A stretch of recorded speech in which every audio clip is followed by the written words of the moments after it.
Lauren Schreiber, Executive Director and co-founder of Center DC. That's right. Welcome, welcome. I love this place. It's so good to be here, and we're so happy to be able to host you in this space. Thank you. It's as you know, we've probably done like 9-10 episodes, and the audience probably knows at this point by the background behind me here.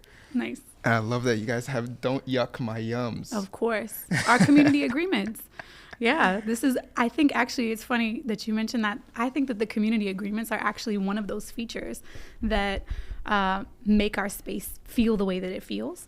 And that if more places and more communities, including masajid, specifically masjids, if they had agreements that were agreed upon, posted, shared, that would change that level of entry, the nervousness about entering a new space, if we were good in our communities about articulating what's expected. Have you seen that viral video of the "Don't Yuck My Yums"? No, I haven't. I don't even know. Oh, it's like this surfer dude type guy that is giving advice to people. And he's like, "Listen, bro, if they yuck your yums, just let them go, you know?" Come on.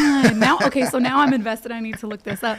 The terminology was developed back in 2015 when we started Center DC. We did this giant brainstorm. This was right at the time when Sohaib Webb was he canceled one of the classes that he was teaching. He was teaching a biweekly class, and he canceled the class. And so I'm like, oh no, I'm subbing for Sohaib Webb's class. So I've got this room full of people that are waiting for the sheikh to come and teach, and here I am talking about community. I was like, what can I do? Let's talk about what we're doing here as a group. And so we did this giant brainstorm where I asked the community. I said, what do you need to feel safe, to feel welcome, to feel like you're invested in a Muslim space? Like, what do you need? And so people wrote on sticky notes, and they put all the sticky notes up. We threw them up on the wall. We sorted them out and distilled them down into initially 6 different agreements. And "Don't Yuck My Yum" was one of the conglomerations of some of the different ideas that people were like, I want to be in a place where people aren't telling me I need to be a different way or do something a different way, that they just let me exist, that I can, strive, do my best, be imperfect, and still have the permission to be Muslim. So, can you read us out these 6 right here? Yeah, absolutely. So the 6 that initially came in, there were 2 that we added back in 2018 because we needed to do a revision. They're living, breathing community agreements that people who attend our space regularly and people who are new agree to by way of being in the space. We review them at the top of every single gathering that we do. And so number 1 is don't old friend mentality. So treat everybody as if they're an old friend. So whether it's their first time or their 6th millionth time that we're building this suhbah, basically this companionship, that you don't have to be here all the time to feel like you're welcome. You're welcome, right? Don't yuck my yum, allowing people to have their preferences. Number 2. Yes. That also extends to ways of where you put your hands when you pray, for example. So this idea of even within the scope of Islam, if people have practices or views, perhaps even views that don't line up with the normative Islamic perspective, we're allowing them to exist the way that they are. All of the content in the classes that we teach are from a traditional Islamic perspective. So we're going with the 4 schools of Sunni fiqh. We also bring in and are working to bring in a Jeffrey fiqh class in 2025. So very much so big tent, but still in a traditional realm. But Don't Yuck My Yum allows people to have different ways of being and practicing without imposing or forcing them to change and conform. One of the most beautiful quotes I've heard about this is, "Come to Islam as you are, to Islam as it is." That's right. Come as you are to Islam as it is. Yeah. Well, I've been wondering what break it down is. This has been behind me the whole time. I've been wondering what that one is. So this one, especially as a convert to Islam, break it down is super important for accessibility purposes. So if the speaker or a content provider or even a community member is throwing around Islamic terminology, they're doing the mashallahs, they're doing the inshallahs, and you've got a brand newbie person who's I have no idea what you're talking about, especially if it's an Islamic class, we oftentimes are in the habit of using a high level, a high volume of Arabic language. And so we tell our instructors and the people who are doing content, break it down. So use language everybody can understand. So if you use an Arabic term, translate it in English. And that makes a world of difference to people who are new. And then also just people in general who are returning. It's just an accessibility thing. Yeah, I say that to all my guests as well. I forgot to say that to you, Perfect. but I think you already got it down right there. I got that one. All right, step up or step back? Yeah, this one is being aware of how much space you take up when you're in a gathering, especially one that's as interactive as the one. Well, more or less like your persona and the way that your presence is, right? You've got some people who are verbal processors. So somebody says, who would like to answer? And you've got like, you always have that person who's like, me, I know the answer. I processed this already. I know exactly what I think. I'm usually that way. But like this invitation is to people to say, like, if you're that person who's always quick to respond, take a step back and allow your ideas to simmer, to marinate a little bit more, and allow room for other people to come in and share their ideas. Maybe people who don't usually speak up or don't usually share oftentimes have tremendous benefits. So making room for them in our gatherings as well. I really like that one. Yeah. Okay, I think my neck's going to hurt if I look anymore. Yeah. What's the other one? Number 5 is Vegas rules. I bet you probably, what do you think we're talking about here? Vegas rules? Does that ring? Vegas does Vegas rules bring up anything for you? Oh, number 5 is Vegas rules. No. Yeah. Oh, what happens in Vegas stays in Vegas? Yeah. Wow. So because one of the goals of our gatherings is to be really interactive and to get people a chance to interact with each other as a way of getting close to God, that interaction piece is really important. And in order for people to feel comfortable, they have to have this understanding of like, I can say something and it's not going to become community gossip. It's not going to leave this space. We even sometimes, like if we're doing something that's like more like deep dive interpersonal, perhaps like related to like wellness or like spiritual practice that's more personal, we'll sometimes say like, you can call double Vegas rules. So you can say, all right, if you call double Vegas rules, that means I'm going to say something right now. I don't want you to even talk to me about it later. Like even though we're in this space and it's not going to leave this space, I don't actually want to talk about it over coffee. I'm still processing my stuff. So I'm just going to drop this here because it's something that I want to share with the group. So wow, I really like that. Okay. What's the 6th? 6 is safer spaces. This is a hat tip to our community accountability process. This is essentially our way of dealing with conflict, interpersonal conflict in community. As soon as you start getting people in relationship with one another, stuff happens, whether that's people say something that's offensive, people do something that's offensive, people make other people uncomfortable, or people actually cause harm. We have a team of volunteers that are professionals in their field, whether they're a mediator or a psychologist or a social worker, HR professionals, DV advocates. These are folks that we can call on. Any community member can email saferspace@centerdc.org to get in contact with this committee and they'll help troubleshoot. So whether that's a brother tried to approach me for marriage and like he's not taking my no, or there was a microaggression comment that happened that like I really want to address, anything of the likes, they can reach out and our team helps brainstorm possible solutions and then also implement things. And with our Safer Space team, we have had restorative justice circles to try and like repair harm that's happened. And it also is the mechanism we can use to say, actually, that behavior is not welcome here. It looks a lot of different ways, but the purpose is really to make sure that people feel as safe as possible when they come here. Number 7. Yeah, I'm just looking at it if we should get into it. But yeah, let's do number 7. We are all at different places. Yeah, we're all at different places. This one essentially is like just acknowledging that like where you are today in your well-being, your state that you are coming into, like whether you just got here from work or like you're stressed out or there's, maybe you're having a great joyful day, like the place that you are both in your being and your Islamic practice is different and it's exactly as it's supposed to be right now. Yeah, I mean, people don't realize this because I'm in religious circles and I'm in non-religious circles. I'm even non-Muslim circles. I like to move around. I've always been like that, even in high school, college, everything. Nice. I don't like being a part of a group or groupthink. And, I was just talking to this kid, Muslim kid, born and raised. And he was like, yeah, man, I just stopped doing cocaine. Like I was addicted to it.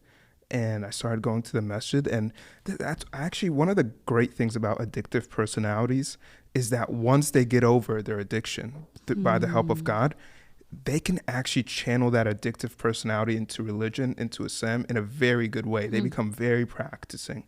And I had one of the best experiences just talking to this kid. And I was so surprised. I was like, wow, usually the coke heads that I know are my non-Muslim friends. So it was very interesting seeing that and seeing him feel welcomed.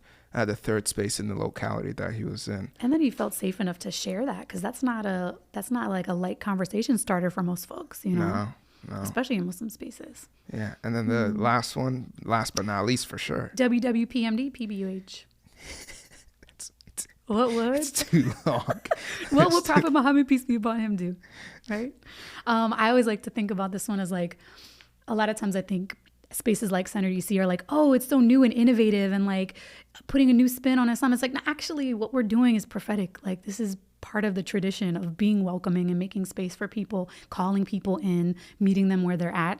This is the Sunnah. So this agreement in particular, being present, is really important because it's acknowledging that like the reason why we're doing this is building on the legacy of Rasulullah sallallahu alaihi wasallam. And it's not us just coming up with new fun, catchy things to do or a new way of framing. And it's like, you could go through each of these agreements and trace it back to a hadith or an example or a characteristic, like something that Prophet Muhammad, peace be upon him, did or encouraged his community to do. Yeah. And you mentioned that you converted to Islam or reverted to Islam. I did, yeah. When did that happen and why? Yeah, so I embraced Islam in 2010, and then Center DC started in 2015. How old were you in 20? You want to share that info? Well, no, I don't mind. I'm trying to, now you're about to have me do math. I'm born in 87, so like, I don't know. I was like a year or two out of college maybe at that point in time. Yeah. 23? Yeah, like 22, 23, something about, like, around thereabouts. I feel like sometimes people, when they're doing like the short or the long version of their conversion story, they've got like their elevator pitch for the people on the train who are like, how'd you do this? And then there's like the long version. But I think give us the long. I want the good version, whatever that one is. Well, I mean, okay, so I would say that, like most people, I think that it was a series of moments that led up to me embracing Islam. And I would venture to say that like the post embracing Islam was probably the more interesting part. But I would say that like basically I, specifically in college, I was in contact with a bunch of Muslims that were about social justice stuff. And I was looking for people who were doing things like talking about homelessness and talking about the prison industrial complex. Like, I was seeking out community of people that cared about those issues. And when I was in community college, the group that was about that life were the Muslims. So I just rolled up to their meetings, and like I had bright blue hair and like facial piercings and was wearing who knows what. But apparently I learned later on that was effectively the school's MSA. And I just like went to hang out with this group of brothers and was like really floored. Like, nobody shook my hand. They would always walk me to the car. Very very particular boundaries, but they always made me feel welcome when I was there, and I never felt out of place. But I was technically crashing the MSA. So with blue hair and like not really very much modesty going on. And they never made me feel out of place or like I didn't belong there. And so I think a combination of me, one, meeting really dope Muslims, and feeling like connected and welcome and like seen in a different kind of way. And then in addition to my upbringing, my mom raised me as a single mom. And one of the things my mom did while we weren't religious growing up at all, she made an effort to expose us to religious practice. So I have memories of my mom taking us to like friend's house for like a Passover Seder. And she, like one Easter, she took us to mass, and like we were not religious folks. So my mom didn't give me exposure to Islam per se, but had opened the door for me to like care about and be interested about how religion helps people tick.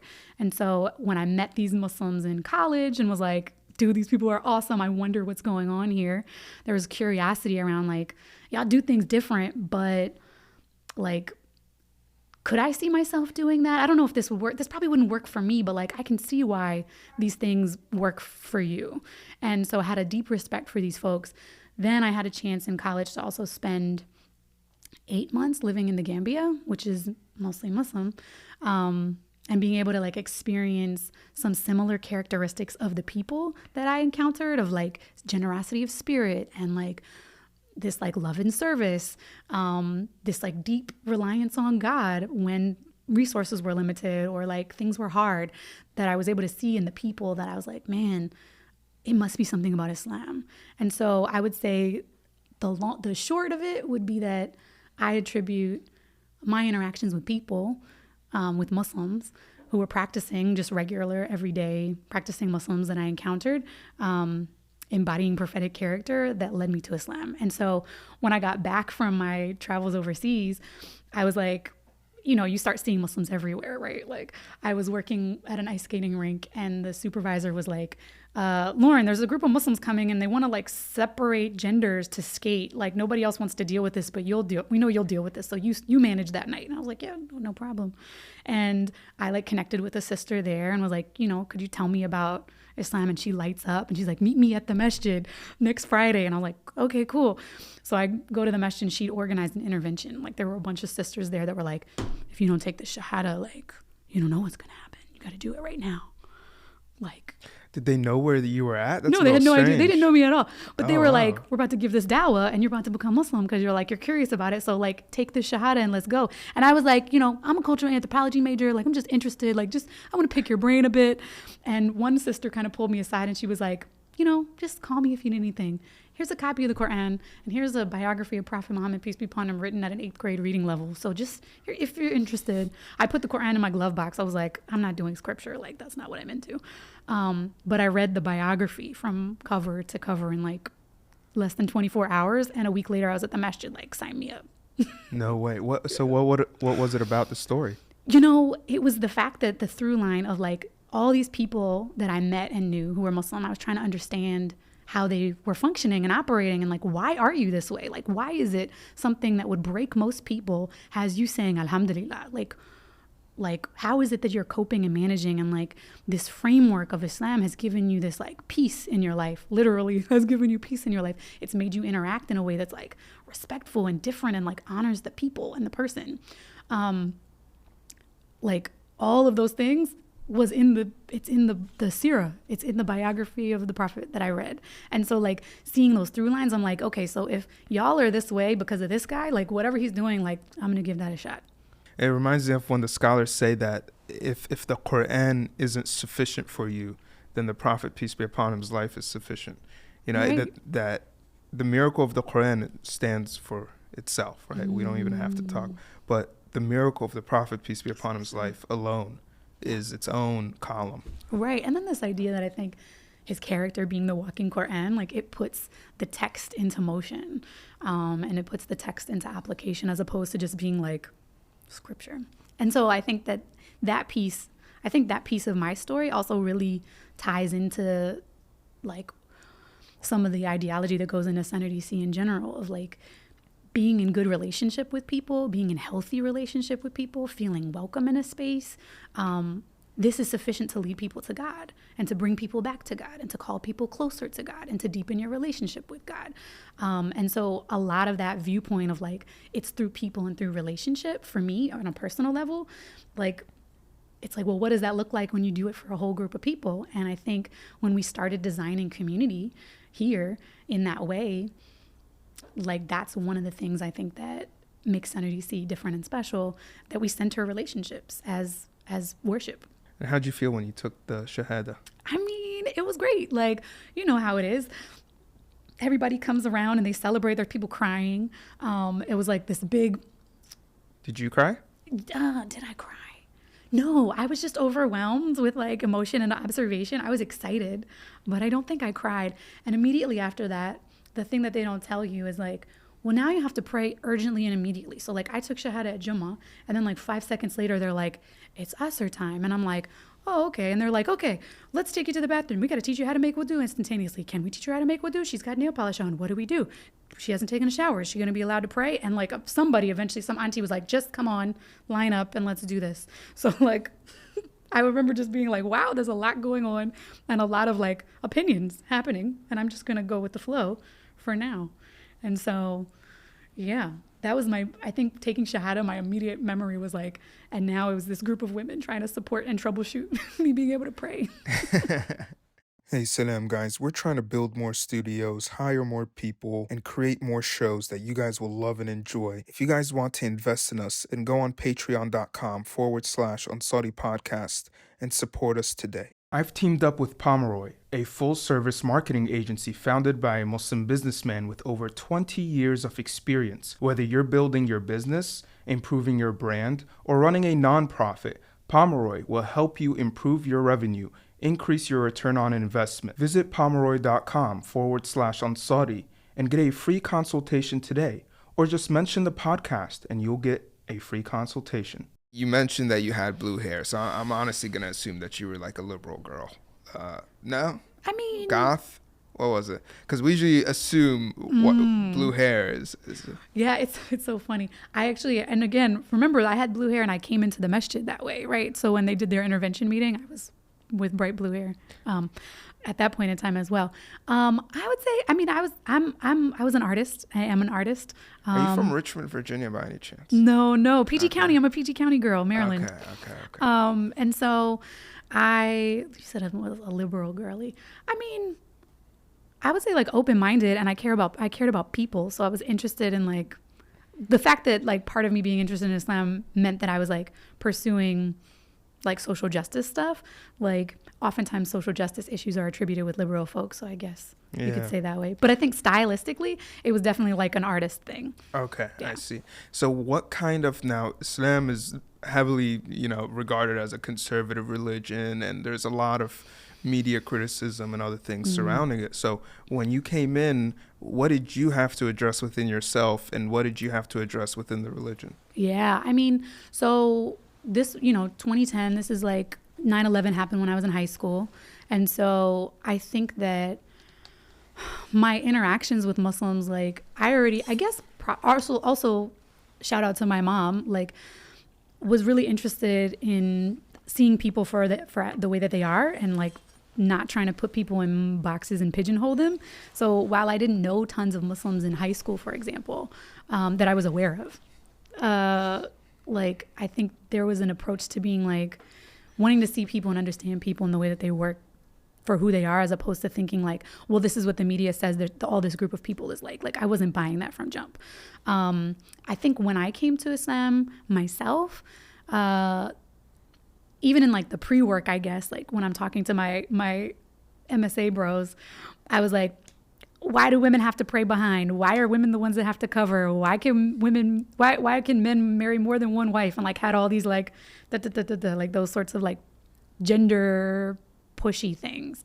And I think the biggest thing I remember is like when they were responding and giving me their answers, I remember just being like, okay, I can see how that would work. Like maybe that's not necessarily something that I want or like that works for me, but it didn't not make sense, if that makes sense. So what made you choose Islam despite all of that, even though you weren't necessarily convinced by the gender roles? Well, I mean, the biggest thing was like, I see the way these people are operating and living their lives, and I want that in my life as well. Like I wasn't in like existential crisis, I would say, at the time, but I also approached Islam in the same way that I approached many things, which was like, if I do this and it doesn't work, I don't have to keep doing it. Like, which I think is something maybe like I don't usually hear converts say, because most of the time, a lot of converts I know are very meticulous and like spent a lot of time like reading all the things, like learning all the things, are 100%, I'm not going to take the shahada until I'm 100% ready. And I was just like, let's give this a try. And that was like, very nice, 15 years ago. I've interviewed like 50 converts, and you're the first one to say that for sure. I mean, yeah, it's kind of. And when did you said you're the co-founder. What gave you the inspiration for Center DC? What did you find that the Muslim community was missing? Yeah, so I mean, there's a lot of factors that come into play. Around 2015, I was working at Care National, Council of American Islamic Relations. I'd been working there and doing community outreach. And so in addition to being like, my Islam was brought up in a very like conservative community, I was also like moving around in the DMV area in different Muslim communities to sort of like take a look and see what was out there and what was going on. At that time, I'd been married to my husband for a couple of years, and like both of us were really passionate about Muslim community, and also just like we were both serving on the masjid, on the board of a masjid in Capitol Heights at the time. And Sohaib Webb had come into the DC area. He moved here to take a resident scholar position at MakeSpace, which is another dope community it's in Northern Virginia. And my husband and I had gone to this session they were hosting to welcome him. And essentially he was like, I'm so excited to be in DC and to be here. And I like, he's like rock star imam. So I like take my phone out and I'm on Twitter and I'm like, if you'd like to be in DC, you should know about Air Hassa and Capitol Heights, the masjid we are on the board of. You should know about Mist. Are you doing things with like these other communities? Do you know about the Rashidun Center? Do you know about Bridges DC? Do you know about these people who are in DC? Are you connected with Masjid Muhammad? There are people in DC, as opposed, the DMV dynamics of like, there's DC and then there's Maryland and Virginia. And a lot of times people lump all that together. So he's like, I'm excited to do work in the city, but I'm like, bro, you're working in Virginia. So he responded immediately back and was like, come meet me and let's talk. Let's do brunch. And so Sohaib Webb invited myself and Maggie Siddiqui and Aqsa Mahmood, two other young women organizers in the city, to come to brunch with him. My husband drops us off, and then like when he picks me back up from this brunch, he's like, give me all the details. And like we started talking about essentially Sohaib Webb being like, I'm at your disposal, like put me to work. And so early on, my husband and I were like thinking, what are these gaps that you'd mentioned? And one of the things that the two other women who were helping to plan with us, Sohaib essentially committed to a once-a-month event with us called City Sundays that we did out of the Islamic Heritage Museum. And the very first event that we did, we had 100 people lined up outside of Busboys and Poets before it even opened. So there was a deep hunger for Islamic contents, for scholarship. And a lot of the people weren't necessarily connected with a traditional house of worship. They were coming out of the woodwork. The two other organizers, Maggie and Aqsa, had both done organizing out of like home-based halaqas. They were organizing outside of a traditional house of worship. So for me as a convert, when I wanted to connect with Muslims, I went to the masjid. So I had been living like that masjid life, and I encountered these other young women who are my peers and my age who've been organizing like really dope programs out of their homes that I just didn't know about. And I was like, dude, this is whack. Like, what about all the people we're leaving behind who don't know that one cool Muslim who's going to get them into another peer group? Like, you'd have to know somebody to be able to break into this network. So I think like part of it was, how can we make this accessible to more people? The other piece was like, so part of it was the accessibility piece. Part of it was like having access to scholarship and access to a scholar who's going to like sit down and like answer questions that women have and be able to have a normal conversation with women. That's like that was a big draw of like, a lot of times where there's like this level of separation between, I want to access the person of knowledge, but like, he won't look at me when he talks to me. So like, that doesn't feel as accessible, especially coming from like a convert background. But I would say that kind of like, as things progressed, like Sohaib we were doing this monthly event. It turned into a class every 2 weeks. We still had really good attendance. And when Sohaib took a position at ICNYU, we were like, is this still relevant? Like, do we still need to keep going? And what we did was we did a survey of the community. And we're like, what do you need? Would you still keep coming? Like, what if the content providers are just other regular Muslims? And people still kept coming when Sohaib wasn't teaching the class. And so from there, we really started building out. And I would say that like, especially my husband was like a huge factor in keeping the Islamic perspective strongly rooted in tradition, but like diverse. So Center DC is one of the few places that I know of that teaches, our fiqh classes rotate. We teach at any given point in time, we're typically teaching at least one fiqh class, and it rotates schools of thought. So like the idea that we don't have an imam per se, like I'm the executive director, I'm not an imam. But like we don't have one person who's monopolizing the perspective of Islam means we can bring in scholars from all sorts of different perspectives. We can bring in Sufi scholars and Shia scholars and Salafi scholars, and like they all get to come and play here at Center DC, which means that then the community gets to benefit from different perspectives, different ways of applying and living Islam. And so I think, given my upbringing and like me kind of coming into this, like I want this to be accessible. I want this to be a place where I can access the scholars, where I can feel like I can be myself, where I don't have to like put up a million fronts. I don't have to pretend like I'm perfect or I'm a perfect Muslim. Like I can just exist and be me. I wanted that for everybody. And I think like between my husband's perspective with the making sure that the Islam was like solid and like diverse, with people like Osama who helped to like step up to the plate to teach classes when like we're all just kind of like regular bookworms who are passionate about building community, and like all of the other like women who help design the way that we facilitate, who help design the way that we show up. I think those pieces are what makes Center DC what it is today. Yeah, and what I was mentioning to you earlier about the people that established the masjids, the first generations of immigrants that established the masjids, they established it with the mentality that it was back in their home in their home countries, which is all the third spaces, fourth, fifth, sixth, and it goes on in a Muslim country, right? You don't need the masjid to find Muslims in a Muslim country. Right. So the masjid became a place of worship. When people are complaining, and I hear this a lot from people, that the masjid is not providing this or not providing that or not providing this, my response, and please correct me if I'm wrong, is that the masjid can't do it all, and it's not going to, and it doesn't necessarily isn't supposed to. When they're like, oh, well, the Prophet's masjid was this, and that. Well, Medina was like 30 to 60,000 people in population, and the Prophet's masjid was one of many. So the population was dispersed enough where you can have a smaller community within each masjid. But now with the community being as large as it is, I mean, in DMV, in America, we have a higher population than in Medina back at the Prophet, peace be upon him's time. Dang. Right?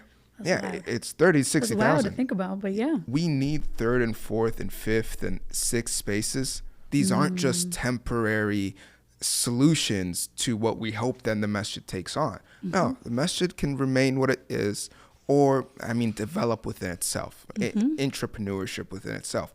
But we should continue building more and more spaces for Muslims to operate. What do you think of that? I think you're spot on. Like, even if you look at the DC area, like Masjid Muhammad is a couple blocks away from where we are here at Center DC right now. And we cater to two totally different groups of people where there's overlap and we collaborate, we work together. But the population that comes here looks different from the population that might come there.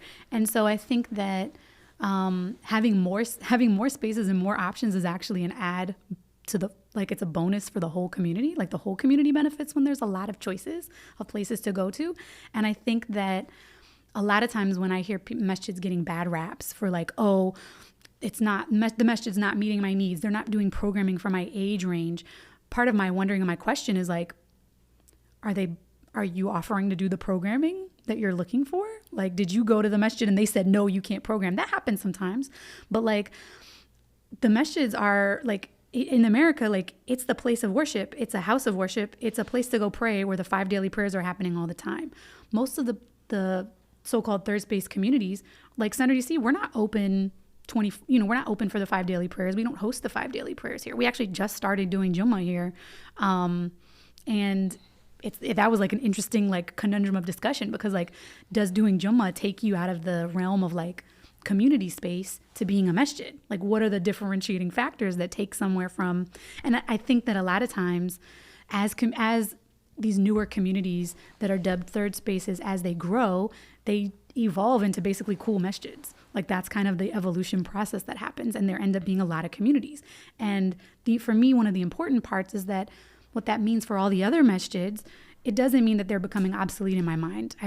We should be building on the legacy of our forefathers who built these communities, who sacrificed to establish the masajid. The question then remains is what's happening in that space? Was their intention for it to just be come pray and dip? Or are they building a community center? Do they want it to be a community center? And if they want it to have wraparound services, have a youth department, have programming for young professionals, have programming for moms, have programming for new couples. If they want to have programming for seniors, if they want to be able to cater to all these groups, they're going to need to be able to articulate what their values are, who's included, who's excluded, so that people can navigate and determine is this a place I want to build or can build? Is this a place that welcomes me to come and build or not build? And make decisions as to where do I want to go and do community at?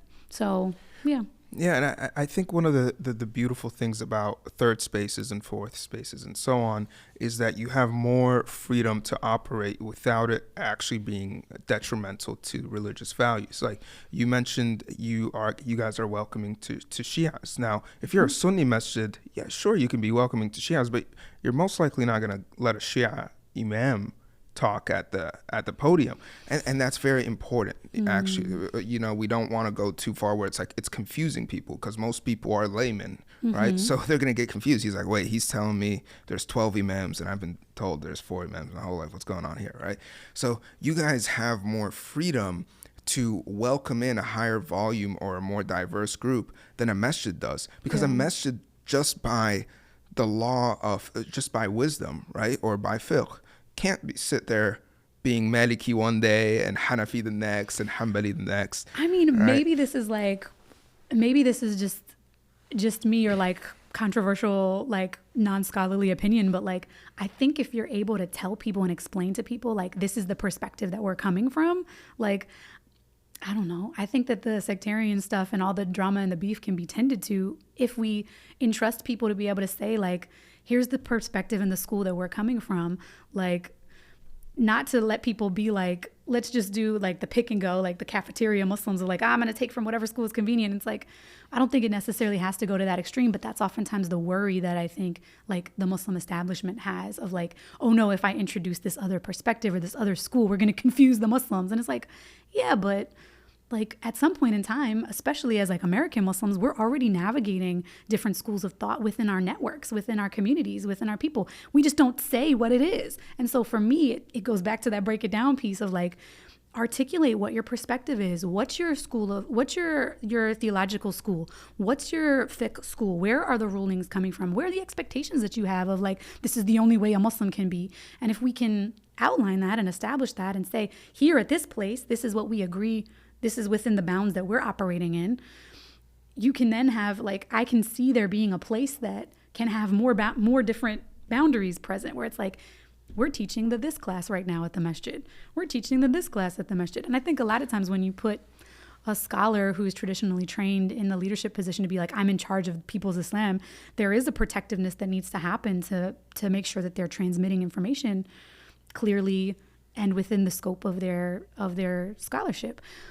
And I hope that there's circumstances and places that we can think about Muslim spaces being more open and inclusive to the breadth that is Islamic scholarship, without boxing things out and being like, no, let's not bring in any of those Muslims. We don't want those Muslims to come in. It's like, brother, those Muslims are in the ummah. Like, those Muslims are Muslims. So let's hear what they have to say and like figure out what we can benefit from one another, like, as opposed to being scared that it's going to somehow corrupt or confuse.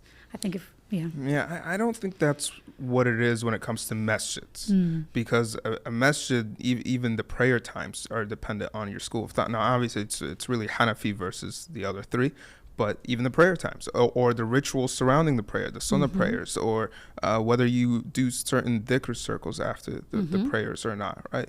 So there needs to be focus. So sometimes this loosey-goosey or wide range, it has its place. Every time there's a place, or every place there's a time, whatever the saying is, right? Yeah. That's how even the prayers have a time and place. You can't pray 3 rak'ahs in dhuhr, right?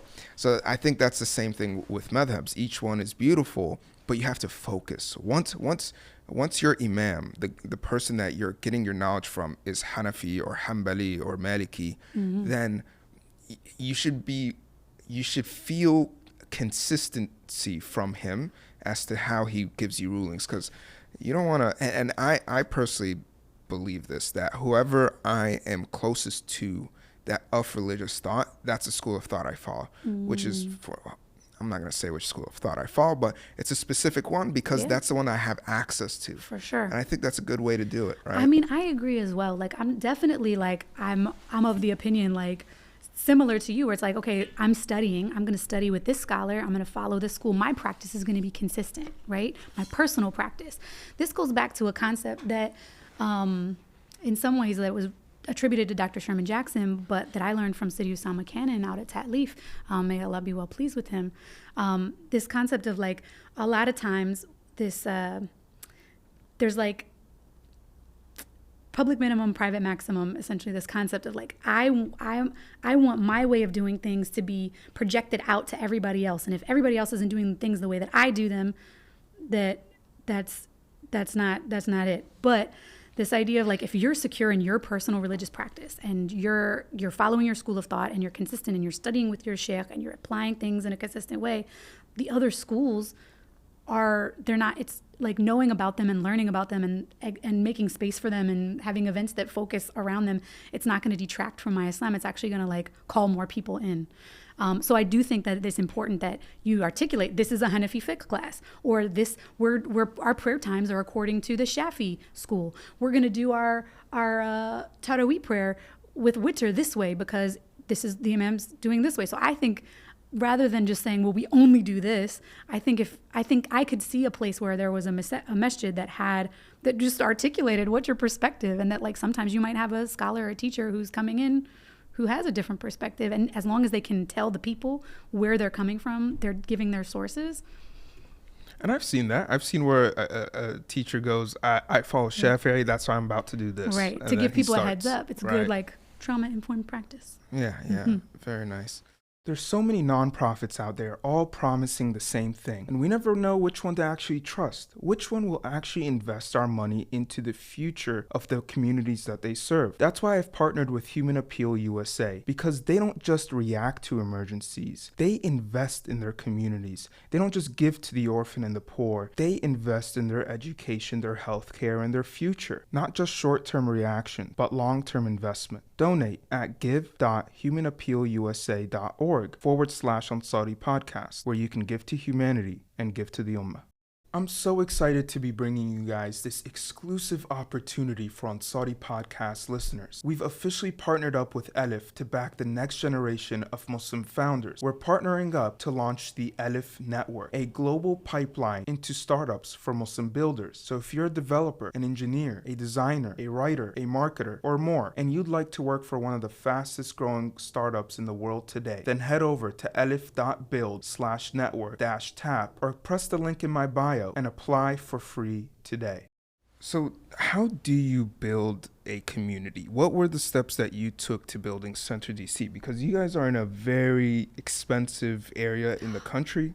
This is not an easy space to be able to afford. How did you get the funding? How did you fundraise? How did you get backing? Walk us through it. So, I mean, I would say that like when we first started doing programming around Sohaib Webb coming, we didn't I didn't know that Center DC was going to turn into a Muslim community. We started out just doing this event, and I think the biggest part of building community in terms of like the needs assessment and where'd you guys host the events? So early on, we used to be at the Islamic Heritage Museum, which is in Southeast DC.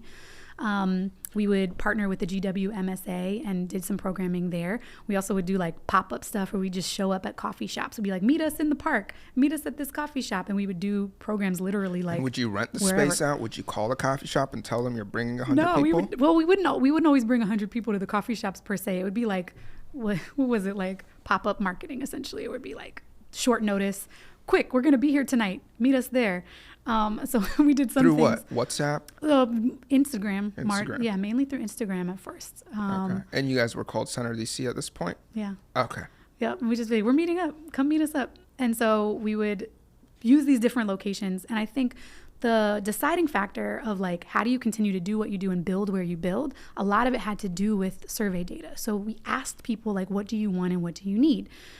How'd you do that? So we created just like a Google survey and like did some question design and then sent it out to all the people who'd ever registered for anything ever. Through email, through Instagram? We did it through email. We did it through Instagram. Like it was like full court press. Talk to your friends. Get your friends to fill this out. Like whatever it was, to just be like, hey, we need you to fill this out so we can know what you need. We still do that to this day at Center DC. We run an annual survey that informs how we program for the following year. But initially when setting it up, that was key and essential. And I think that specifically in DC, like looking at the DC landscape, as opposed to Maryland, PG County, Northern Virginia, there's a lot of, like in the suburbs, there's a lot of stuff going on. But in DC proper, you've got Masjid Muhammad, which is a wonderful, beautiful community. But they're coming from a specific perspective, and not everybody is like feeling like they're not necessarily seeing themselves there. They might not, there's all sorts of reasons why people might go to a place and be like, dang, nobody here looks like me. This doesn't really feel like my vibe. And then like take a step back. But like I think that's knowing that the DC area had this population of essentially like unmosqued people who weren't attached to a house of worship, people who were coming to the area for work or like moving for an internship, moving for school. There's this group of people that largely this 25 to 35 folks are at Center DC who weren't being programmed for essentially at any of the masajid. That age range wasn't being catered to, and it wasn't really present. So being in DC proper, we're metro accessible, like figuring out how to not only program in ways that are relevant, but that the physical space that we were using was accessible to people who weren't driving, but also you could drive in from these other places to get there. So DC is like kind of this perfect melting ground of like, one, there was a huge need, a gap, so to speak, in programming and like specific stuff that was catering to our age group at the time. And then also just like the opportunity to come, and that there were people here who wanted to continue to build together and were willing to come into the city or were already located in the city. And so that was like the assessment of like how and why DC in particular. And you'll notice it's in our name, right? Center DC. So we knew very early on that we were city-based, not in the suburbs. And I think what you're saying here, just so I can define it for the audience a little bit, is the first thing that you did was test run, basically, 100%. Right? Test the idea in the first 100%. Place, see if it's necessary, and then you start conducting surveys to see what kind of product you should produce for the community afterwards. Right. What was the next step after that? Another piece of it is also like after you get the survey information and you get some sense of what people say, then you have to see what people actually do. And people tell you what they want with their bodies. Like, what do they show up for? About a while back, my husband and I used to run this moon sighting gathering that we just geeked out on. We thought it was fantastic. We were excited about meeting up and looking for them. Nobody came to that event. They didn't care about it, right? SubhanAllah. That's how you guys are meant to be. If you're both excited over moon sighting. Yeah, cool, we think people should want to do this. This is great. This is cool sunnah. Let's geek out on this sunnah thing.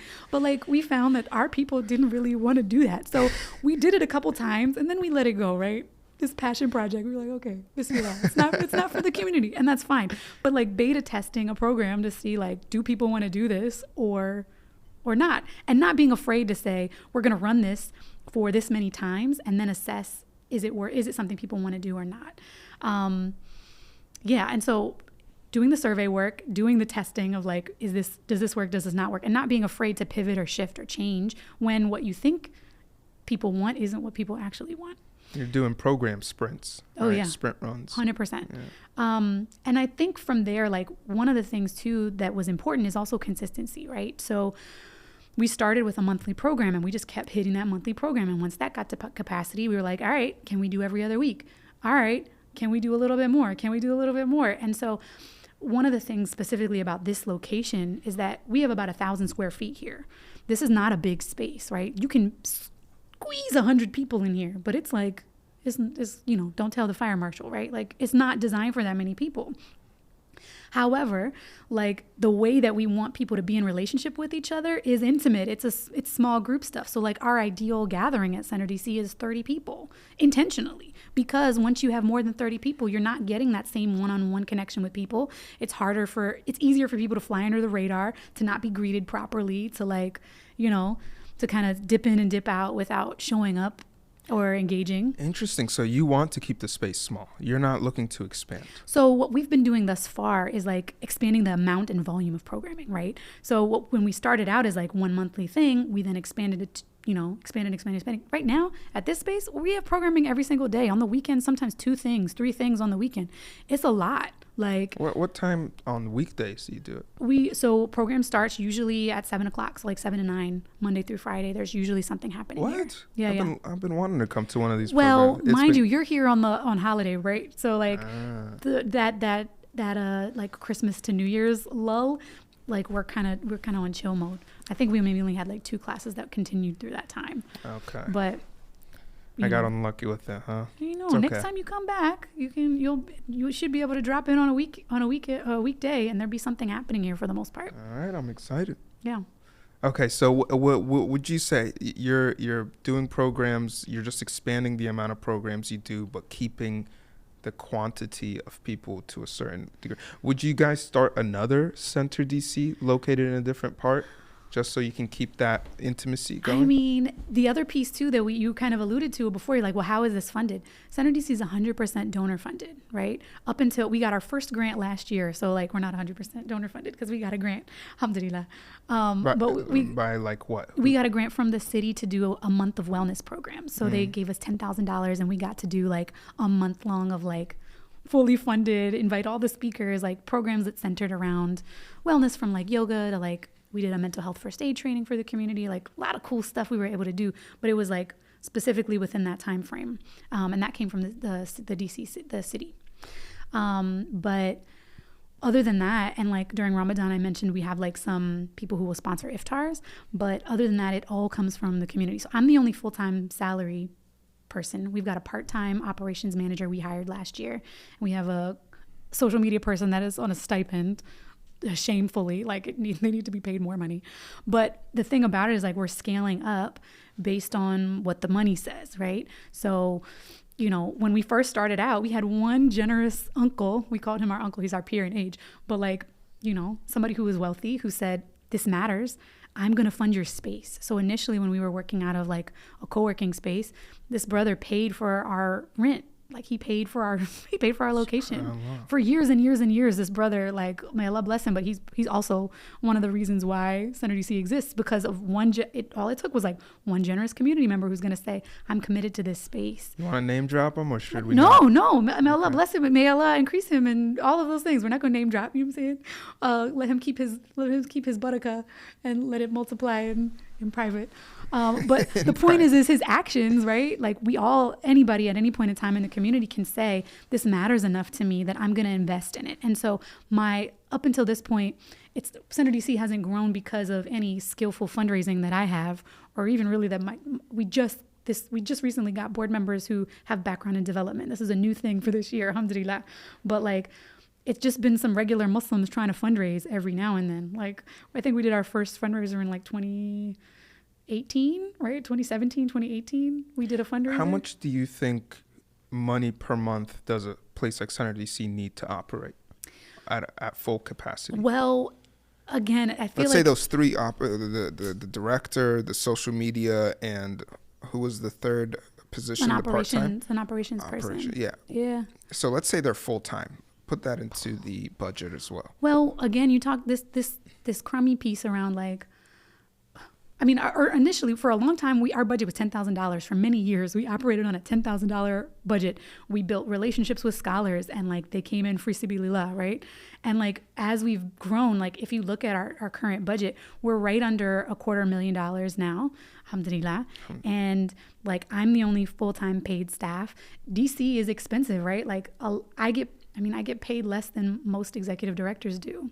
Just honest, right? And so if we were going to hire more people to be full-time, we'd need to be able to offer them, you know, a full-time salary, which in the DC area, like you at least it has to be at least $60K at least. And so, you know, that times 3, you know, plus our program budget, it's adding up, right? So just those 3 will cost you almost $250,000. Our rent here is $3,600 a month for this 1,000 square foot space in this location, walking distance to 2 metro stations. Yeah. It's expensive. Yeah. And not to mention, we pay all the scholars who come in to speak, right? Like if you're a content provider, we want to break you off with something. If we're bringing you from out of town, we're paying for your flight, your hotel, your food, like you get an honorarium. Like at this point, that's how we prioritize people as part of our value, right? So I think that the goal really for me, like for us to level up, you mentioned like, oh, do we want to open up other locations? I think a lot of times Muslim communities get excited about new space and new programming. Those are things we're excited to fund, but like you got to fund the people behind it that make it happen, and you got to have money to pay the content providers properly. So I think those are the two things. I think once we would be able to get my salary closer to what I could pass on to somebody else, because like right now I don't think we could hire anybody to do my job at the rate I'm getting. But so inshallah, once we get that up to par, once we're able to have full-time salaries for those 2 other positions that we need to have, like an ops person, like a program director, like that kind of thing, and the social media to be covered, then we can start talking about like, okay, what's next, right? But Yeah. I think putting the cart before the horse, like that thing of like, do you get space? We built community before we got space. We had people before we got space. We had donors before we got space. And then when we said, hey, we want to expand, we put it to the community to say, fund this. If you want us to have a full-time dedicated space that you have 24-hour access to, or that we can program whenever we want, as opposed to like renting one off in a building that we share, you got to give money for it. And so it's been people paying it forward, which is also one of the reasons why we try not to nickel and dime people for the classes and the programs. We try to keep those things free and at cost whenever possible, because we want the community to pay it forward. So let's see here. Let's say you pay them $80K for each position. Look at this. That's $240K for those 3 positions to be viable career options, Right. honestly, Right. at least $80K. So that's $240,000. You probably need another $100,000 to operate yearly. Physical space. Physicals. Oh, just as okay. Let's do because I think it's good for the audience to understand this, like in real numbers, in real terms. Right. Especially if they want. The reason I'm really getting at this is if they want to start one in their area. That's No one was paid at Center DC from 2015 to 2019. I was able to like quit my job. Again, the thing that tipped us over the scale was, again, we had another generous donor who made the largest gift we've ever had of $50K to get me started on a salary. That was the like tipping point that happened, again, because of somebody who said, this matters and I want to support the growth of this. But like, had that big gift not happened and me being able to quit my job and like dedicate the time to it, I was working a full-time job and then doing Center DC part-time and then managing a team of volunteers to help support the growth at the pace that we were 15, 16, 17, 18, 19, like for the first 5 years, right? This was not, nobody was getting paid, right? Yeah. And I think a lot of times people want to start something and get paid right away. And there's no way you can charge for the programming in a way that makes up enough money to pay for the space, the people, the speakers. Like, it's just not, you can't charge enough. So it's like a startup. Yeah, people are like, oh, I'm going to pay $25 for this event. I think I'm paying for the value. No way. You're barely scratching the surface, right? And we don't charge people $25 to come to a class, generally speaking. We want them to be able to access it. It's their religious community. It's religious knowledge. So like, yeah, it really has to come. My thought is, one, really it just has, Allah has to co-sign the work. Like, that's first and foremost. Allah has to co-sign the work, because if at any point, like if Allah didn't want this to happen, it's not because we're good fundraisers. It's not because we're good strategy builders. It's not because we had the best scheme of how to fund it. It's because at every point in time, Allah provided the money through people, right? And that's the main thing that I've been a huge advocate for over and over again in my episodes is people need to start funding positions that they want to see in their communities, because it needs to be viable career options. A Quran teacher needs to be a viable career option. 100%. A executive director of a community center needs to be a viable career option, because what you're doing is you're causing brain drain. You're causing people that are incredibly smart, that could have been really good for the community, to have to go elsewhere.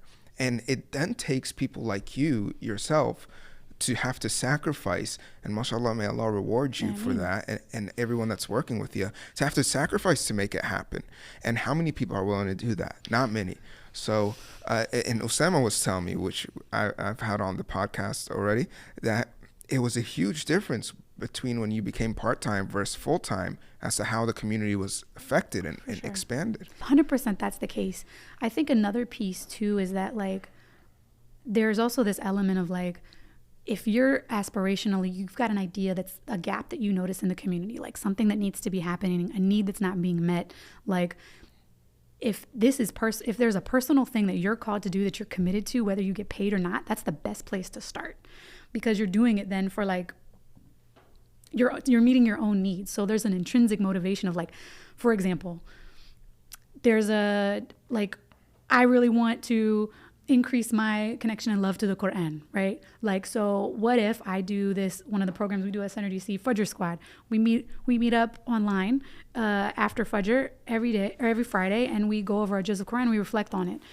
If you're intrinsically motivated to say, this is important to me and my deen, this is important to me, like I'm just passionate about it, money is not a factor, you do that, like that's your bread and butter for how to start, because whether or not the money's there, you're still going to do it. And the truth is that when there's no money, eventually people burn out, people's interests shift, people's needs shift.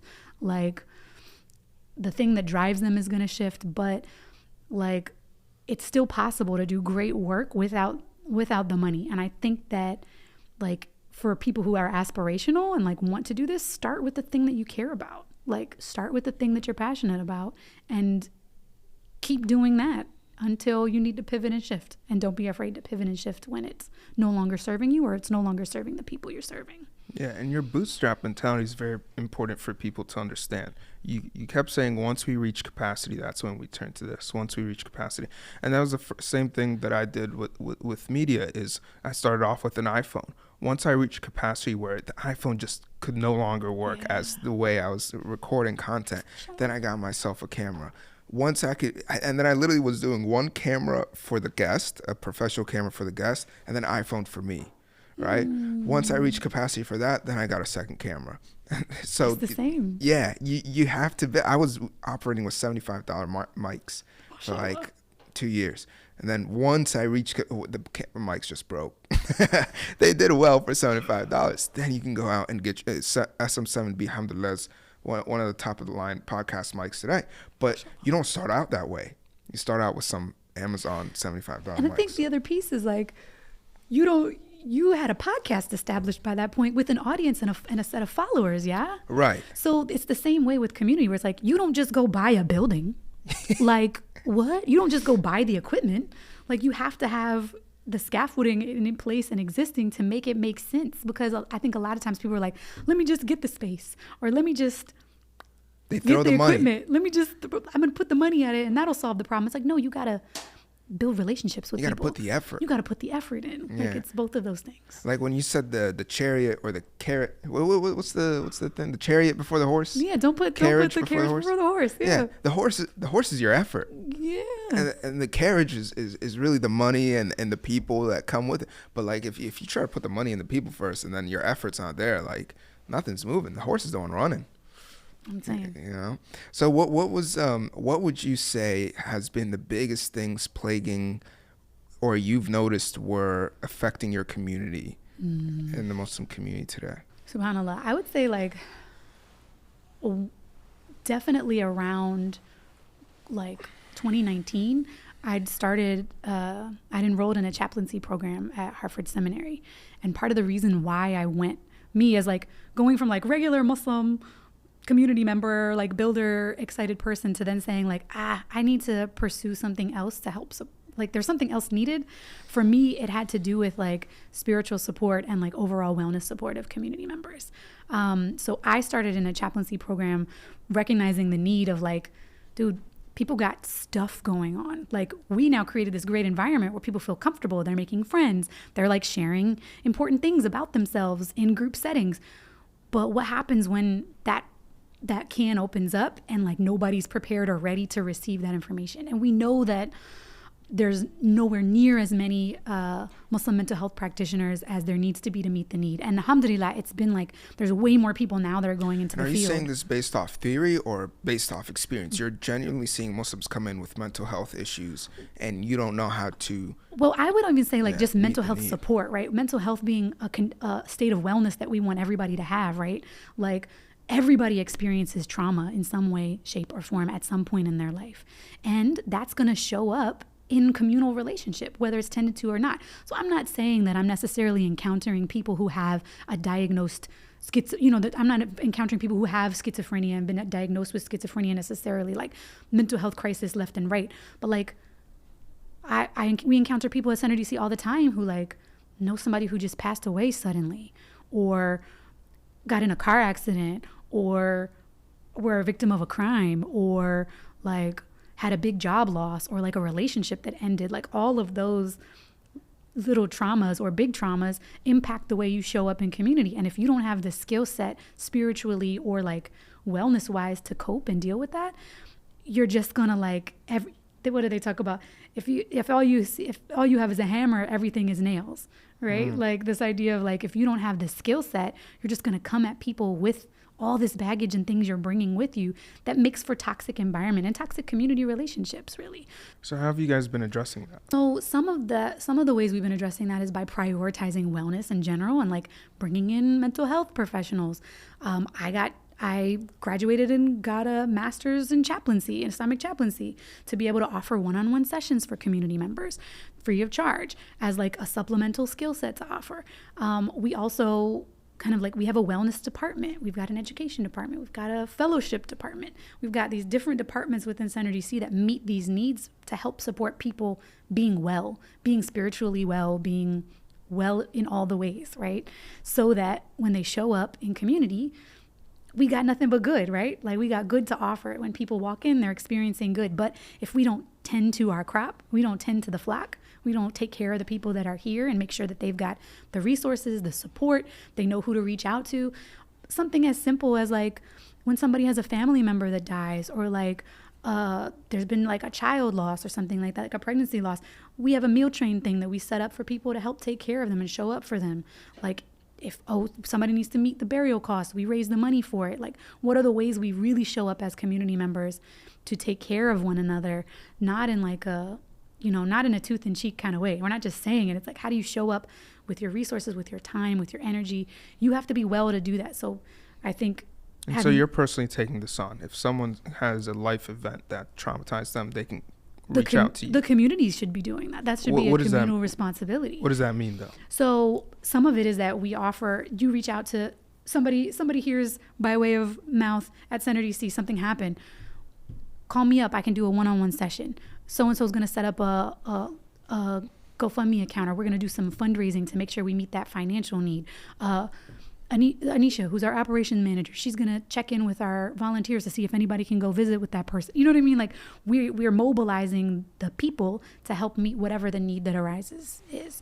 And so some of that is making sure we have good communication with people and that the community itself knows they can who to reach out to and what we can offer. And that's, I think, when we talk about mutual aid at Center DC and we talk about, like, I think that's sort of one of the things we're working to build out the mechanism for in 2025 that I'm hoping we can really lock in and nail. Similarly to how we've nailed like the community accountability process, the next hurdle is like, how does community show up for people in a systematic, organized way to meet the needs when they arise so that they know they can rely on us? Yeah. And any other issues you've noticed in the Muslim community while working with them? I mean, the other big kind of like elephant in the room is like gender dynamics. Center DC being a space where like people sit wherever they want, right? We don't, while generally people do like gender separate in our physical space, it's not something we require or even normalize here. People sit where they want. If they come in with their boyfriend, they can sit with their boyfriend.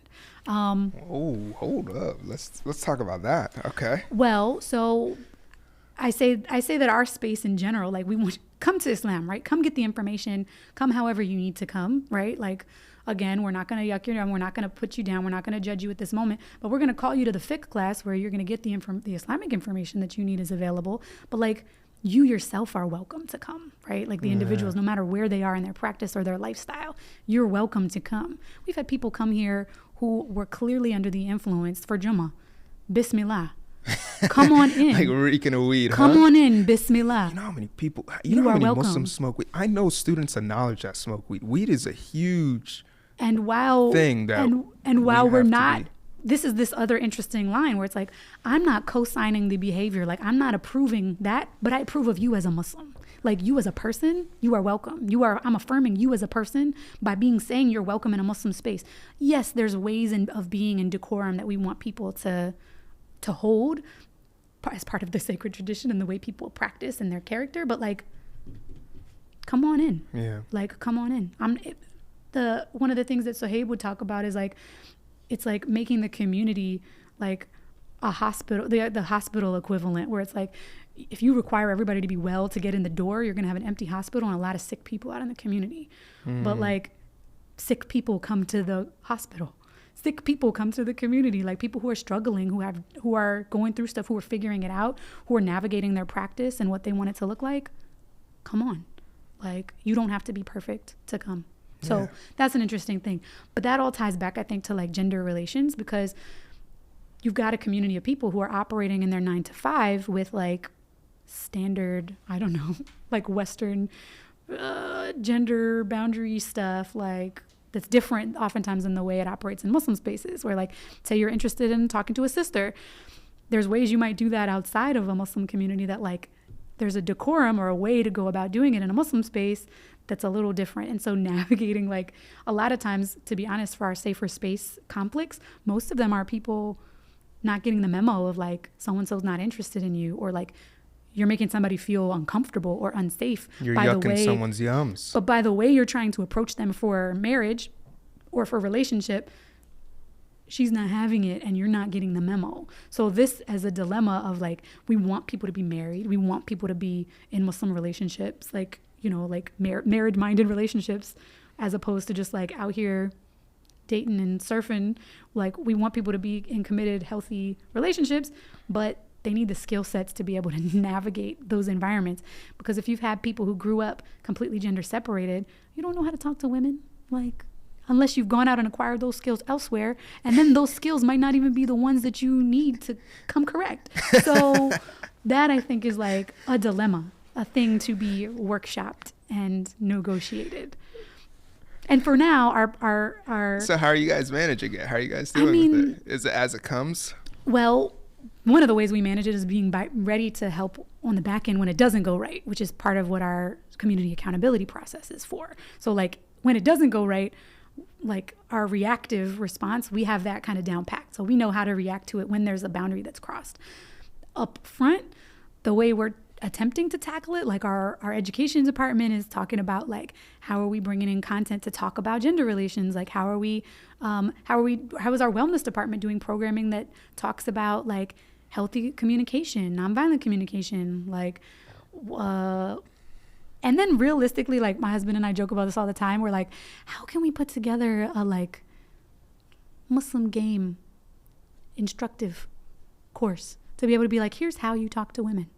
Here's how you can set up boundaries with men, like hard skills that need to be taught. Like, so I think that's something that, while I don't know if people would come to something like that, it's something that I think needs to be offered at this point, if I'm honest. It has to be a secretive risk class. I mean, it has to be online.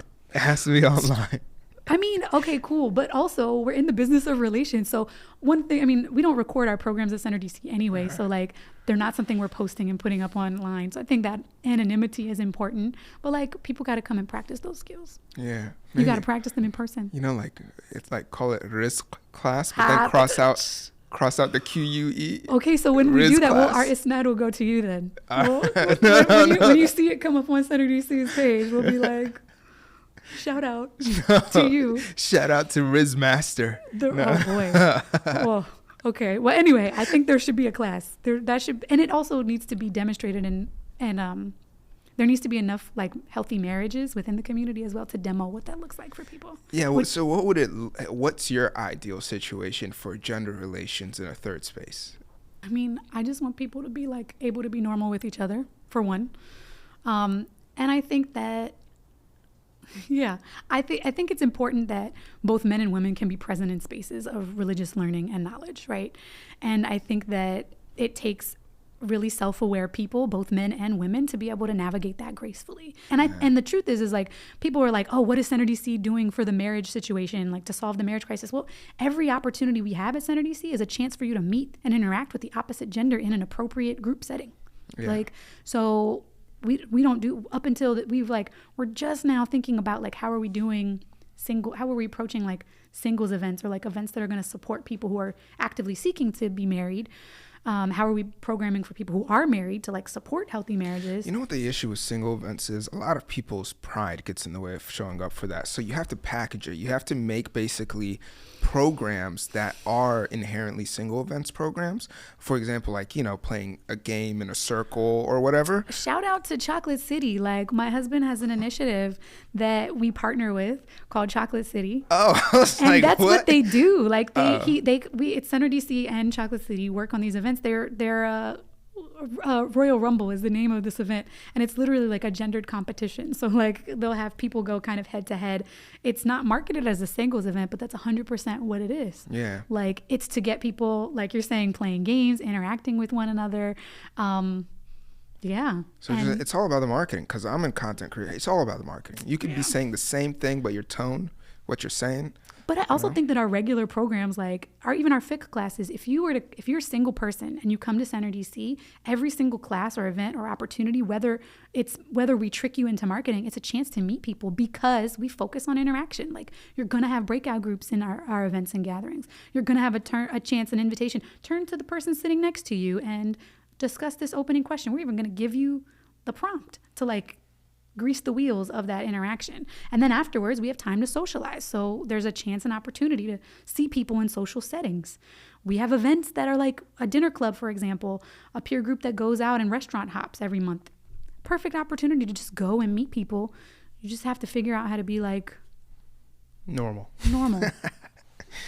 Yeah. So what's the third? Give me a third issue you've noticed in the Muslim community. A third issue. Yeah. I'm very surprised that you're not mentioning issues with Islamic rulings or fiqh. Oh. I'm very surprised at that, because DC is super liberal. So you think people are coming in here, well, with their baggage. So when we think about like the adherence to like a traditional version of Islam, like Center DC and in general, many third spaces are kind of pigeonholed or like said, oh, that's just for like the liberal loosey-goosey people go there. That's where your loosey-goosey Islam people go to. Like your cultural Muslims are going to go to Center DC. The way that this again goes to like that marketing piece, I guess, because that might be what the perception is, but the reality is that we bring in serious heavy hitter scholars to come and program at Center DC. Like we have fiqh classes again that are taught by school of thought that rotate. We bring people in to make these topics relatable and like make them look cool. We have a cool, catchy title for something, but it's like, you're actually learning Aqidah here. Like we're doing a class and you're learning about theodicy. And those kind of people, I really get upset with those kind of people. Those kind of people for me honestly suck. Like the ones that are seeing people do good, the ones that are seeing a situation where a Muslim community is meeting people where they're at, and because they feel some religious superiority in some way, or just spread these rumors or these ideas. It's over and over again. I see it in like Suhoor Fest. Oh my God. Suhoor Fest, what a wonderful idea. Sure. And did you see the backlash from like other communities? And you don't want a Suhoor Fest daughter. It's like, why are you saying stuff like that? How else are your children meeting their potential spouses? Like, good luck with that. Yeah. Like they're honestly like going against their own community. They're being enemies of their own community, and they think they're somehow protecting Islam, but they're protecting their version of Islam, as you mentioned earlier. Yeah, and I mean, I think part of it is like, we just got to stay the course, right? So like, yes, it's true that like there may be some people who kind of will look at Center DC and say, oh, the fact that, for example, see all the photos, look at all this mixing that's happening at Center DC. We had like 5 marriages come out of Center DC last year. So like, okay, there's good, like, the alternative is like, maybe those marriages wouldn't have happened because they wouldn't have met here. They wouldn't have been interacting. So like, you have to weigh out the good and the bad, right? Is it ideal to have men and women like interacting in the way that they interact at Center DC all the time? No, sometimes boundaries get a little, it is true that sometimes people might be a little too friendly, which is why we have an accountability process. There's a need for it because people cross boundaries, right? So it's this weighing this cost and the benefit and cost. So it's like, if we exclude these people or we design programming in a way that excludes this type of interaction, what's the cost benefit analysis? Is it better? And for me, I always think, I'm like, is Allah going to ask me about this on the day of judgment, to be like, you messed that up because of the way you designed this program or this class, or like that you didn't teach this, or you didn't call out this harm that was happening, or you didn't call out this behavior that people were doing? Like, You just have to put it into the culture. You just slowly input it into the culture. Whenever you have a guest speaker, or whenever you're speaking, or anyone's speaking, just slowly add that into the culture of the dynamic of gender roles within the community. Well, we tell people when our speakers come to Center DC, we tell them, you're coming to talk about this issue. Please be aware that at any point in time, there could be in the audience someone who is a brand new Muslim. There could be somebody who is Shia. There could be somebody who is a queer Muslim, like somebody who identifies as a queer Muslim. Plan to have these people present in your space. This doesn't mean you change any Islamic ruling or any fiqh issues. Like if you're coming in to teach the fiqh, teach the fiqh. Say what it is. Keep it 100. Like if somebody asks you a question about like, is it cool for me to live with my boyfriend? You better answer that question properly. But be mindful of these people and care for them because they're part of our community. Like, don't come in here guns blazing, like aiming to like shoot down people who are practicing in this way or like have this perspective because they're gonna be here. So we're not asking you to water down the Islam that we're teaching, but we are letting you know that the people who we care for are real diverse here. Yeah. And always those people, what I've noticed is the people that criticize gender role mixing or any of these, I'm like, what are you offering? What are you bringing to the table? What solution have you found that's better for Muslims to get married? Because what you're really saying is, I would rather there be this Ottoman invented barrier within every religious space and for people to go outside and have sex in illegitimate ways than for them to find a spouse here. Because that's what you're saying. If you're not bringing a solution to the table, that's because there's roots in Dallas, right? You've heard of Roots. Oh yeah, of course. Same stupid reputation thing. I don't go to Roots, man. They're loosey goosey. Oh, these cultural Muslims. Where they're literally like in column, and they're still getting. I'm like, do you know how the amount of goodness that Roots has brought to individual people is more than you can ever do in your life? Sitting here criticizing them from the outside. I think it's also fair to say, like, this goes back to one of your original points, which was like diversity is a good thing, right? Like, it's actually a good thing to have multiple different options for people. Like, my goal isn't that every single Muslim community looks like Center DC. We're not for everyone, right?